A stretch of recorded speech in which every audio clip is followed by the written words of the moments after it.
Биздин көкбөрүчүлөр программасы Ноокат жергесинен старт алды. Куш келипсиң Ноокатка, кучагы толгон Ооматка демекчи. Ноокат районундагы Кызыл Аскер айылындагы атагы далайга кеткен билеги жоон балбандарды жана ошондой эле алардын кызыктуу окуяларын силерге айтып бергенге аракет кылабыз. Биз менен болуңуздар.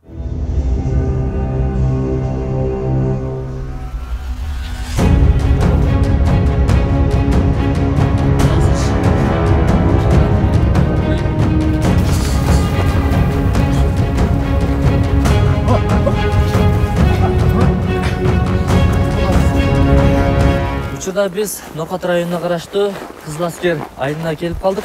Бул жердеги Союздун чемпиону, көптөгөн ийгиликтерди жараткан Көкүшов Абдулазиз акенин үйүнө келип отурабыз. Учурда ал балбан 63 жашта, 45 жылдан бери көкбөрү оюн ойноп, учурда тренер болуп жаткан. Учуру азыр биз буга чейин сүйлөшкөнбүз. Азыр үйүндө болсо керек. Биз менен болуңуздар.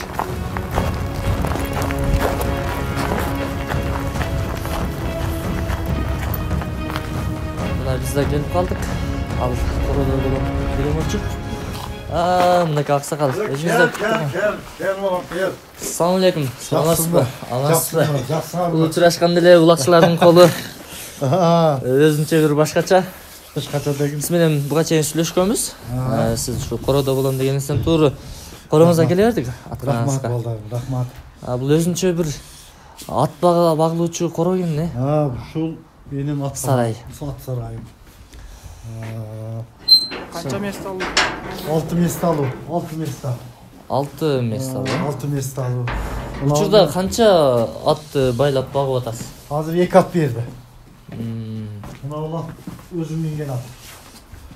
Мына өзүм минген ат. Канчасы аты кандай?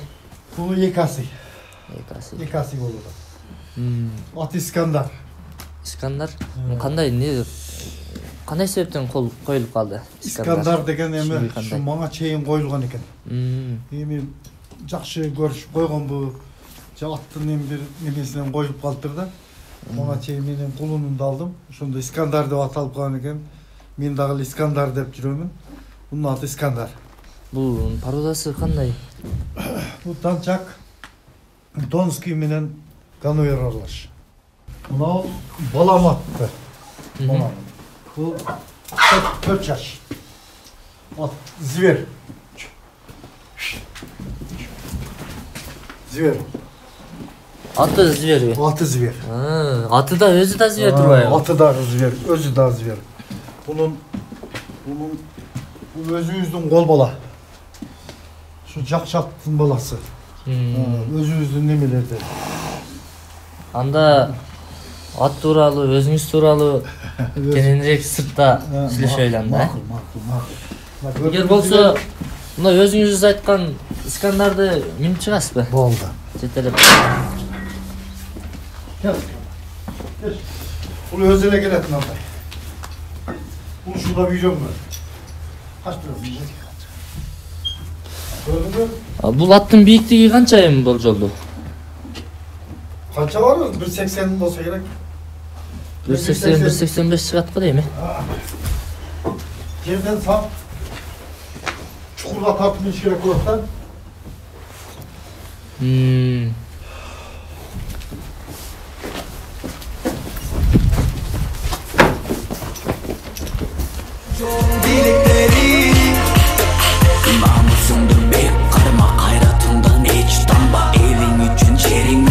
Ajalına dik kara, aybatı kattu. Bulut buz barıktı. Camın oğla jol jok bizde жалангана алга. Жүрөгүмдө от büyüp алып. Кыргызымдан чыккан сендей патриот. Арка кара багын, жалтанып тайман багын. Ала кандай элиң үчүн аябагын жаным. Көздөрүң эр жигиттери, ашыл кардай бийиктеги. Kırgız'ın yer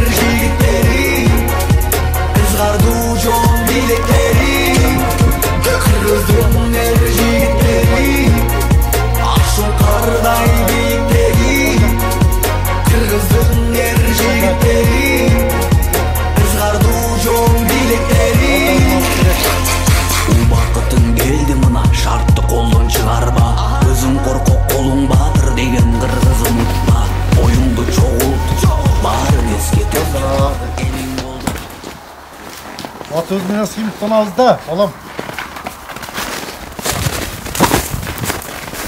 Аттың қандай игіліктері бар? Қандай игіліктері жаратты? Бұл аттың игіліктері эми чабып атам. Тай, торпок, ушундай нерселерге таштап коет, таштаймын. Анан кийин көп эле ал нерселерди өзүм каалай бербейм балам. Бул ат өзү жаш, мындай бою бийик болгону менен азыр 2 асыйда. 2 асый.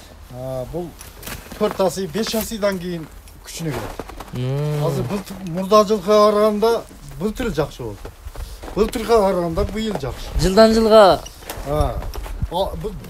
жыйынтык көрсөтөт. 6 асыйга жетиш керек да. 6 асыйга баргандан кийин ат чыңалат. Чучугу солот. Калыбайт анан кийин. Бул атты качан алып келгенсиз? Каяктан алып келгенсиз? Бул атты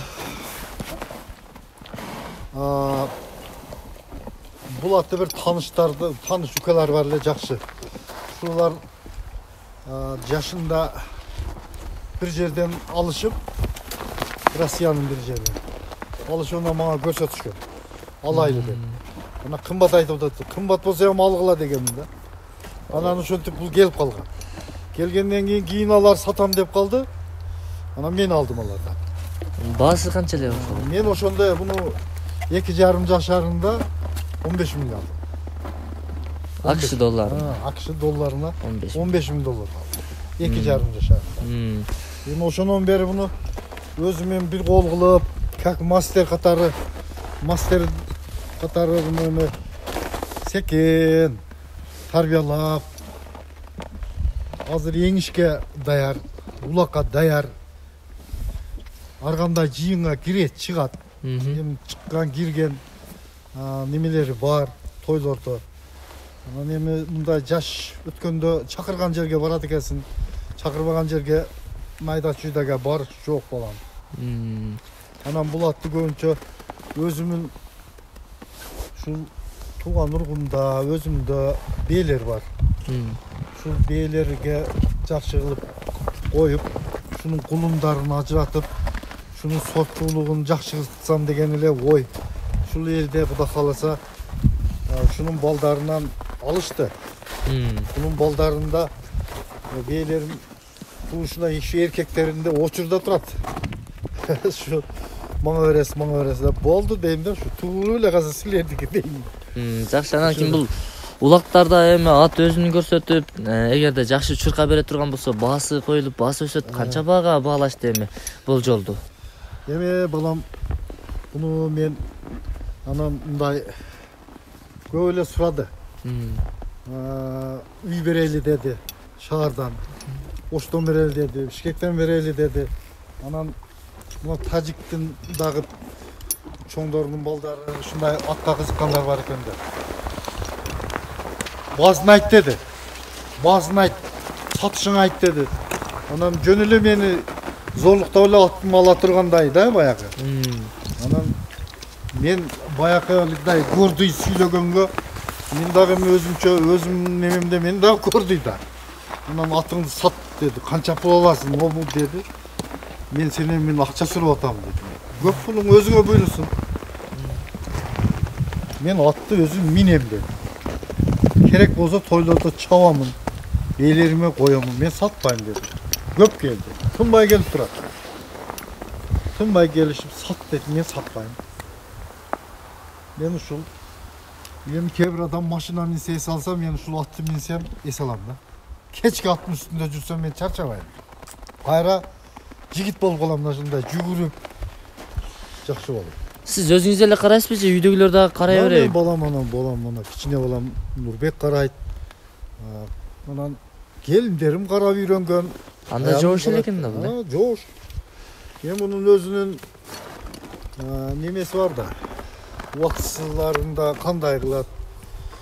Отту кайсы малды берет, жемди кайсы малды берет, буларга дайын. Булар адашпайт. Бул назик болот, бул баланы карагандай карайт да. Ошол эми атты кароо жолдорун айтып өтсөңүз, эртең менен кандай кечинде кандай ошол бүт процессти айтып берсеңиз. Эми балам, муну мен эртең менен саар турамын. Намаз убактында туруп келип, От саламын, биринчи от саламын баламын. Таза от саламын. Кандай от жегенин көрөсүн. Bir sıyrak qarab, assalamu aleykum dep kiresiz, kандай жақсы жаттыңарбы деп. От менен учурашып, анан кийин отты салып коюп барып, намаз-памазымды окуп, чай-пай ичип алып, анан суу барам балам. Анан жемин берем.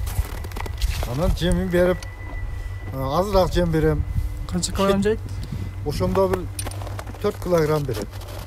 Анан кийин 4 килограмм берем. Эгерде улак болсо берилбейт, кеч берилет. Улак боло турган болсо берилбейт. Ушундай эле каңтарып коюлат эртең менен. Анан улак болсо болбосо дагы кечке турат. Кечке турат. Улак болсо минилип кетиле берет. Болбосо от жебе ошол жерде мындай эгердап салып каңтарып коюп коебуз. Басып тура берет баягы диниктин ичинде айланып. Ошол менен ат өзүнө келе берет да. Ушундай болуп. Эми канча чөп, жем кандайсыз? Мен чөптү эми канча дейм, сага көп камдайм мен. Мисалы бир ат ушул эле атка канча камдалат? Канча керектелет жем, от? Бир ат эми бир пресс жейт да бир күндө. Бир суткада бир пресс жейт. 7-8 килограммдан жем жейт. Ошол эми бир жылда канча жейт ошондо? Биз эсептебейбиз да балам. Şu убагында камдайбыз, даярдап алабыз дагы. Өзүбүздүн өлчөбү бар, ушу менен сузуп келип сала беребиз. Чөптү дагы, жемди дагы көп камдайм.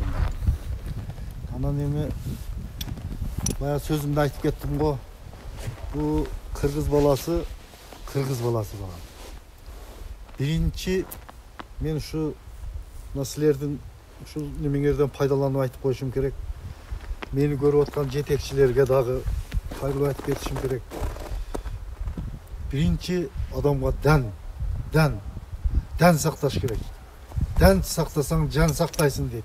Çöp saktasan mal saktaysın deyip.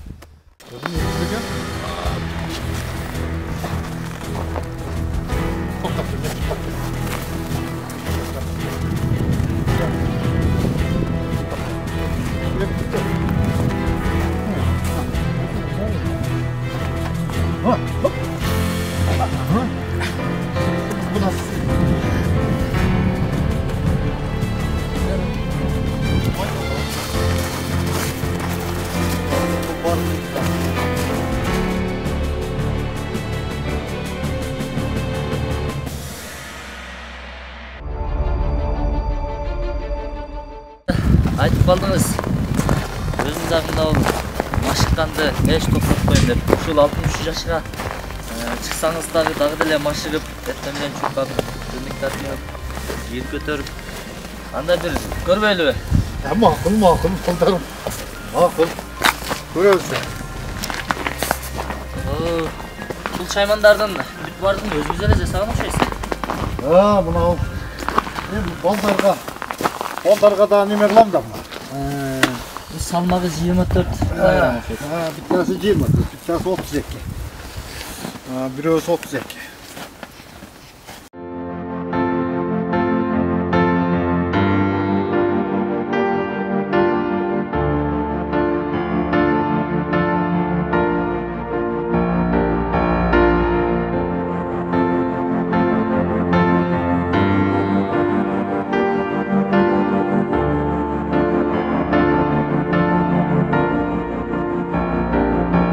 Бул азыр бул гираны мен көтөрүп көрөйүн. 24 килограмм экен. Ушул гираны Абдулазиз аке күн сайын көтөрөт. Бирок биздин күчүбүз жеткен жок. Машыгып жүргөн адамга бул оңой эле болсо керек. Бирок мен көтөрө алган жокмун. Буну машыккандын ар кандай жолу бар да. Буну мынандай мисал үчүн мындай кармап ал мына.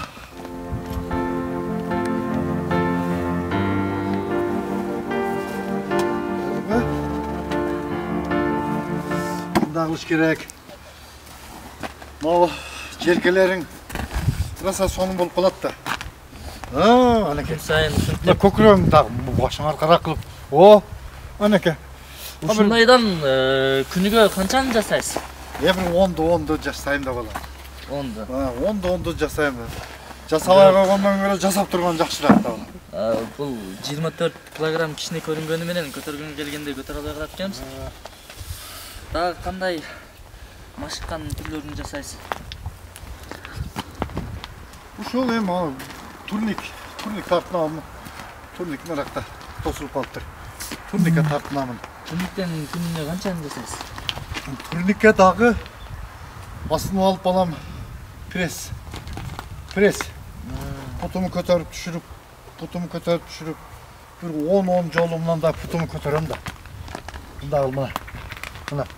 Путуму көтөрүп мында алып түшүрүм мына.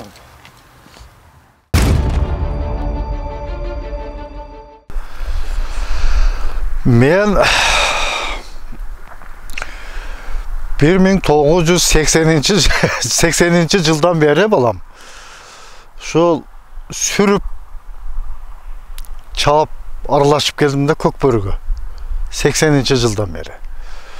Эми ол убакта Союз эле Союзга барыш үчүн дагы Союздун убагында дагы эле колхоз совхоздордо жакшы ушундай түшүм майрам болуп, күз майрам болуп, жакшы болот эле. Иштер жакшы оюндар улуттук оюндарды көңүл бурулат эле да. Аябай жакшы өтүүчү. Анан эми ошондон бери чаап кийинирээк мен 85 жылдары сборный Ош командасына биринчилерден кошулдум. Онда Ош областынын спорт ипподрому Западный эле. Жаш бала элем. Ошондо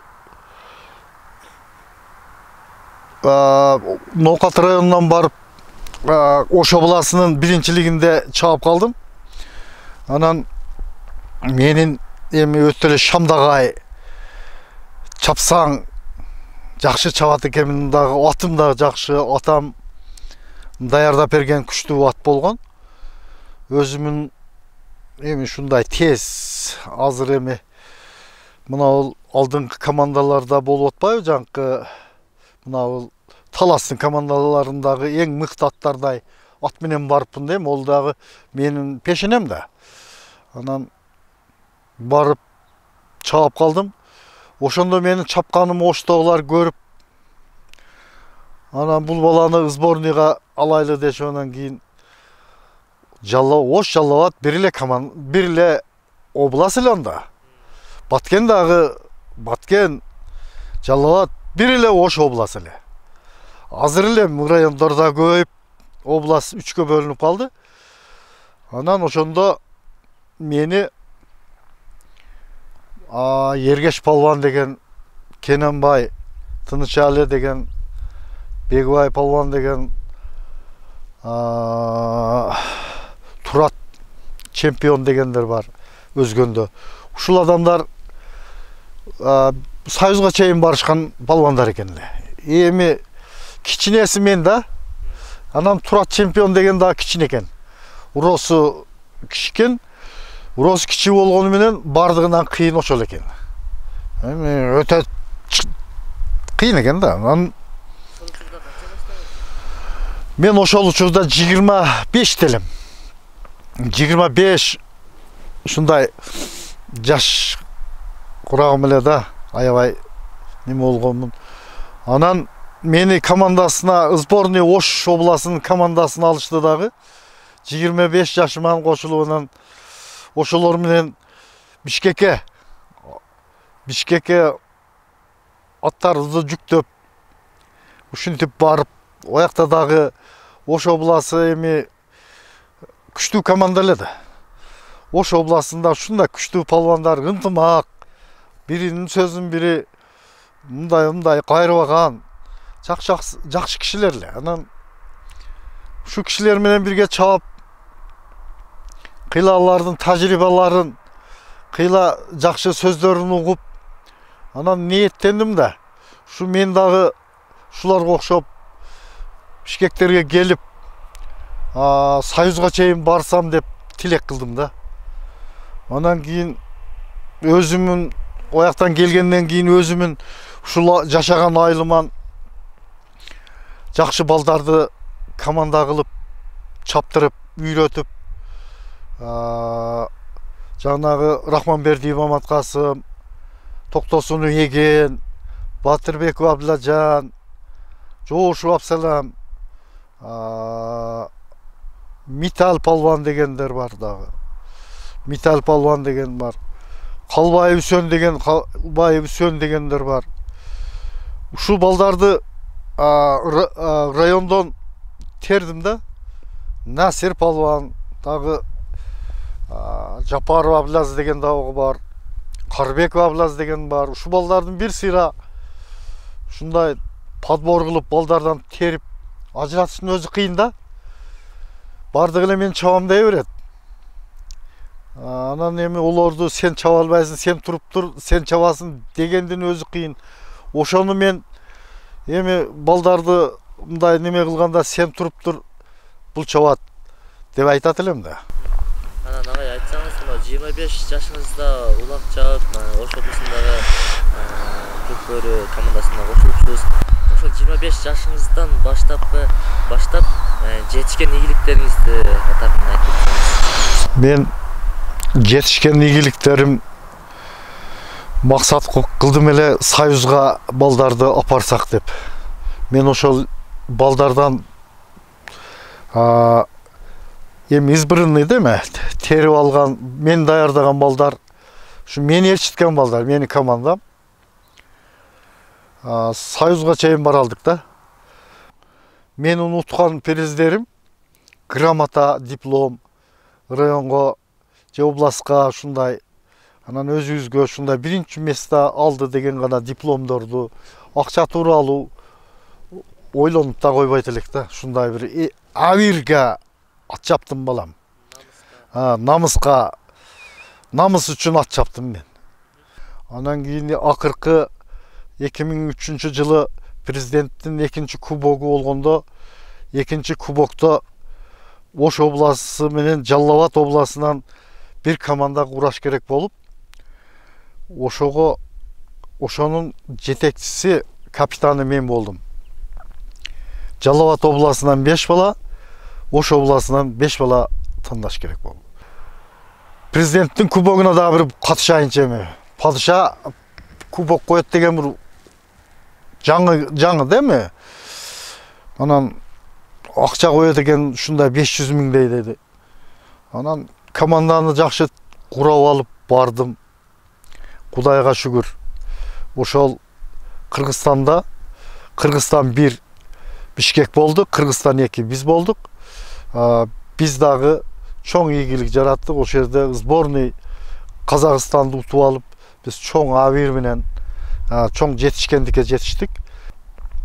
Утуп алып, ошондо мен эмгегим бааланып, мурдагы Союзга барганым бааланып, унан кийин дагы ошол жерде бул пенсияга кеттим деген жеринен алып келдик эле деп мен апаргандар. Бул дагы карыя пенсияга кетип бартып, дагы авирге жарап кетип бартат. Дешонан кийин мага айтпастан мага жакшы приз уюштурушуптур. Кементай, калпак, түстүү телевизор, кубок президента деген кубок ушундай уюштурушуп, ондан тышкары мынау спорт, туризм жана спорт министрлиги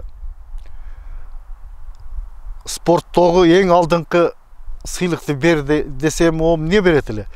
Мастер спорт намы ошол жерде ыйгарылды.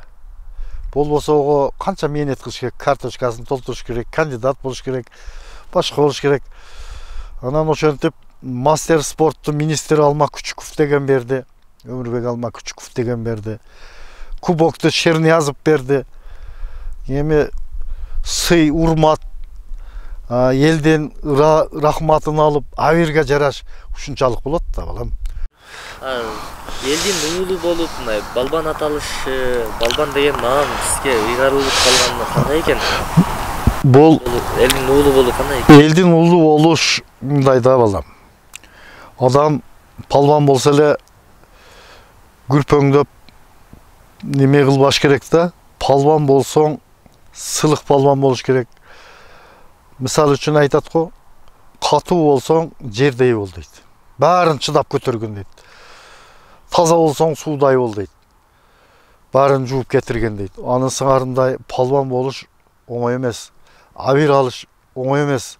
Бардыгы тазалыкка, жакшы ийгилик менен болот.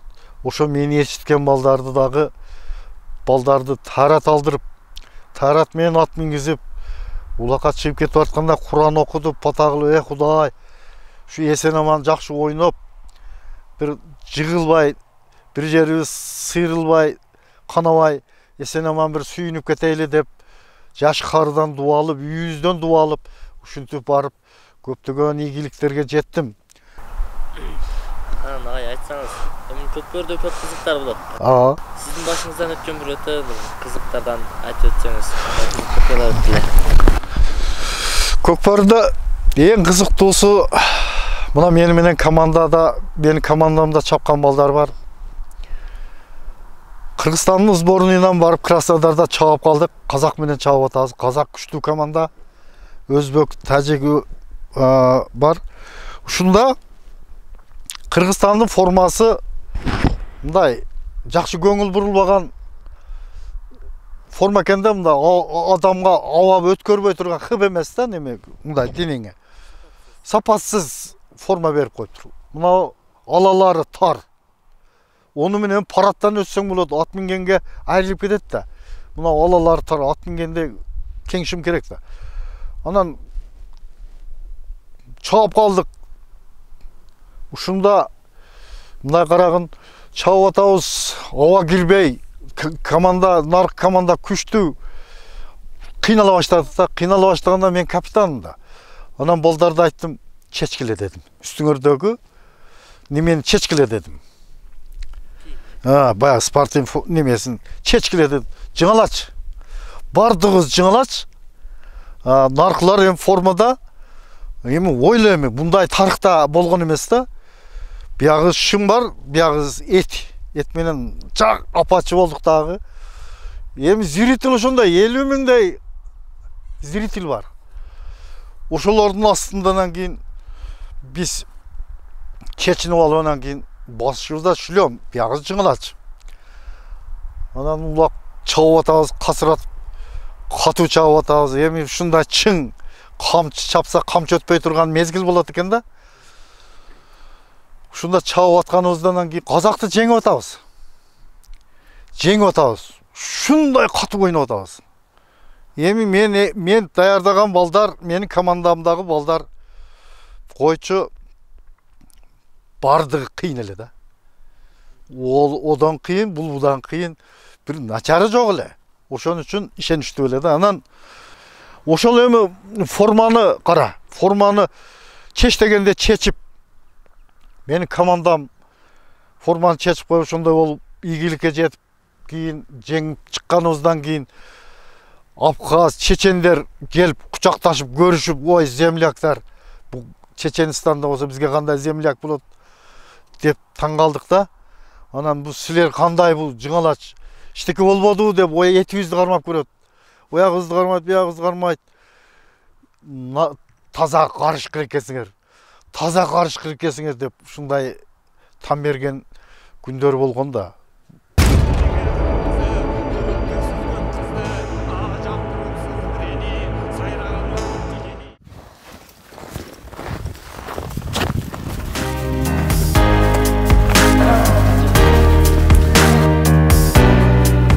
Биіктігі 185, әдемі басы bağlanбайт. Біздің көкбөрүчүлөр программасы Ноқат жергесінен старт алды.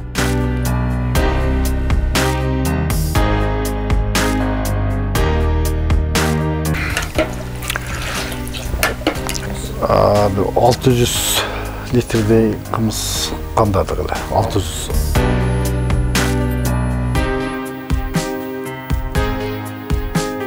Бұл жүгөнді көргенде мен атам естеп, атамın atasından қалған жүгөн. Билет алабыз. Азыр мына ар бир эле үйдө кышында кымыз боло берет. Качан кандап коебуз. Негизи кымыз үзүлбөйт. Эми балдарым, бисмиллахир-рахманир-рахим. Биринчи Аллага рахмат айтабыз. Ушунчалык таамдарды асуубузга келтирип, жоктон барга жеткирген Аллага шүгүр айтышыбыз керек да балдарым. Эми бул кымыз тууралуу айта кете турган болсом, кымыз бул жакшы нерсе, өтө жакшы болот. Жигит адамга кубат болот. Карыйуу жаш аялдарга, кыздарга чейин буну ичиш керек. Кыргыздын оокаты, кыргыздын ичимдиги ушул кымыз. Бул кымыз ушу майский кымыз. Майда өзүбүз ичебиз. Ашыгын эме кылып коебуз. Ушундай коюп коебуз, сактап коебуз. Бул жакшы нерсе, айныбайт. Ушул мына бул подвалдарга басып коебуз, тура берет. Кандай идиште сакталат? Жыгач идиште турат. Чапчак деп коет, ушундай баягыдай. Чапчак, оосу жыгач. Жыгач идиште жакшы турат. Анан эми биз атам ичкен, эми биз жылкычынын баласы болуп, кымыз ичип, кымызды ичпей жүргөндүктөн буну ичкендер билет да. Ушундай кымыздын орду бизге башкача да. Үзбөйбүз кымызды. Дайым ушу балдар менен ушу неберелерим дагы ушу кымыз ичип турушат. Үзбөй ичип турабыз. Азыр айтып атасыз, мына май айында кандап коебуз деп. Негизги күзгү дагы мындай жайдагы кымыз деле боло береби сактаганга? Боло берет. Боло берет. Кымыздын кайсыл убакта болсо дагы кымызды сактап койсо боло берет. Көбүнчө эми ушу биз жаздан баштап мындай даярдайбыз дейми? Азыр мына 2020-2021 канча мына кышка канча литр кымызды кандап койдуңуз өзүңүз? 600 литрдей кымыз кандадык эле. 600 жетет. Ашыгы менен жетет. Мыйманга деп сактаган коебуз, көбүнчө мыйманда. Биздин бул нерсе турса жакшы да, мындай кичине суусап, улак-булакка барып, же кичине баняга барып, келгенден суусап каласың, чайга алымсынбайсың. Ошондо бир чын ичип алсаң, бети башың кызарып, ушундай жакшы болуп калат да, өзүңө келип кубаттанып, жакшы болуп калат да балам.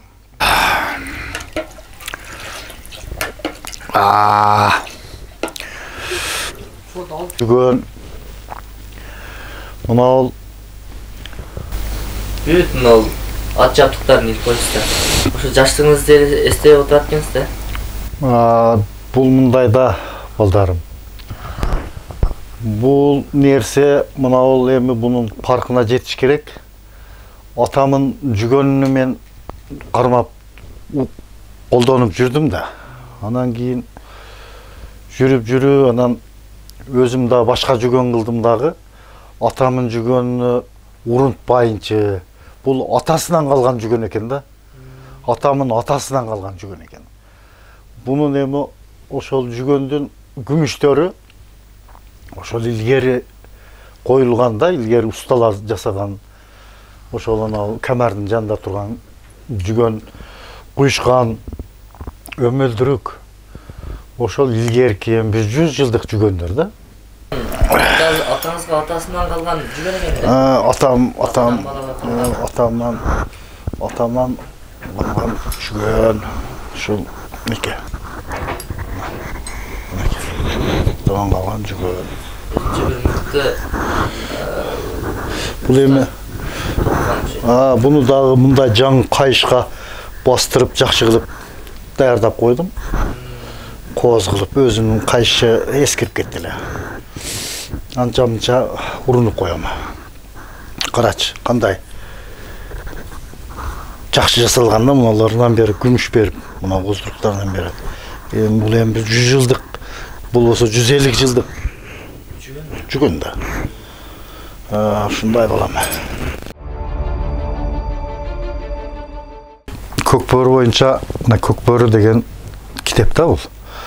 Ушунун ичинде менин бир 20 жылдык эмгегим жатат да. Эми жазылып калганы да бул. Жазылбаганы канча, айтылбаганы канча. Мынанда биринчи Көкбөрү Федерациясынын президенти мына Шерниязов турат. Болот Шерниязов деген таластык. Тең элек биз мына Аскар Салимбеков турат. Анан эми ушу биринчи мына Шерниязов Көкбөрүнүн ушул жолго салып Көкбөрү дедирген киши, эми көп эмгек кылган киши да бул. Көп Көкбөрүгө аябай эмгек кылган. Афганистан, Кытай, Алтай, Өзбек, Тажик, Афган, ушулардын бардыгын Кыргызстанга алып келе алды да бул киши. Алып келип, казактардан бери келип, анан чоң турнирлерди өткөрүп аттык да. Ошол чоң турнирлерде мен ушу башкы биринчи өзүм чаптым 2003 жылга чейин. Анан кийин ошол Шерниязовдун айтыбы боюнча Көкбөрүгө калыс болдум анан. Сен ушу боюнча эле пенсияга чыгып кетип калбай, калыс болуп, элди башкарып жүр деди. Мына Аскар Салимбеков, Шерниязов, мына ол Болот Шамшиев менеке. Мына Темир Дүйшекеев деген бул дагы өтө күчтүү кишилер. Бул киши да өтүп кетти, экөө тең өтүп кетти. Бул киши да үчөө тең өтүп кетти. Быйыл өтүп кетти мына. Анан эми мына китеп, бул киши китепке көп мына Көкбөрүнүн өнүгүшүнө китептерди даярдаган киши ушу болду да, Темир Дүйшекеев деген. Анан эми мына көк атта мен. Мынаке. Параттан өтүп кетип атабыз, көрдүңбү? Мына көк атта мен. Эми бул 2003 жылкы. Азыркы немелердин деңгээли унчалык эмес да балам. Мына Манас фест дейт, 97 жыл. Көрдүңбү? Ушундай турнир. Мына жылда мына ким кайсыл оюнга ким калыс болгон, каерде өткөн ушул китептер бардыгы бар да. Мына жылда мына тайгазандардын түзүлүшү, ережеси ушу бары турат. Мына жыл китеп, мына Көкбөрү деп дагы китеп чыкты.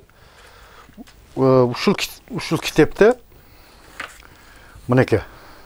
Мынанда мына мени менен чабышкан балдар турат мынеке. Мынанда мен биринчи мен турам.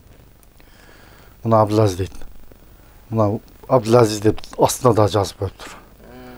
Мына Рахманберди Маматкасым турат. Жоошев Абсалам турат. Токтосун Еген турат. Батырбек Абдуллажан турат мынеке. Фамилиялары дейми? Булар менен азыркыга чейин да катташып ойноп. Бул балдар азыр мен бар жакшылык жамандыкта дайым биргебиз. Мынеке Мамаев Мырзабек эңишип аткан сүрөтү мынеке. Мына ал өзгөндөн болот. Мамаев Мырзабек. Мына анын аты. Мына ат менин атым. Мираж деген ат эле. Мынеке балдар.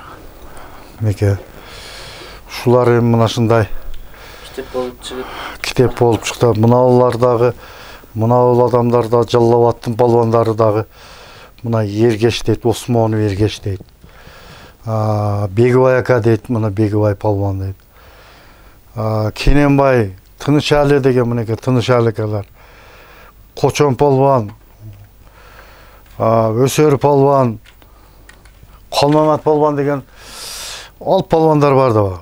Алп палбандар мынеке Калмамат. Ушулар менен ушу ака-ука болуп бири-бирибизди сыйлашып келатабыз. Азыр да ушулар аксакал болуп калды. Ушулар таза жакшы палбандар болгон да балам.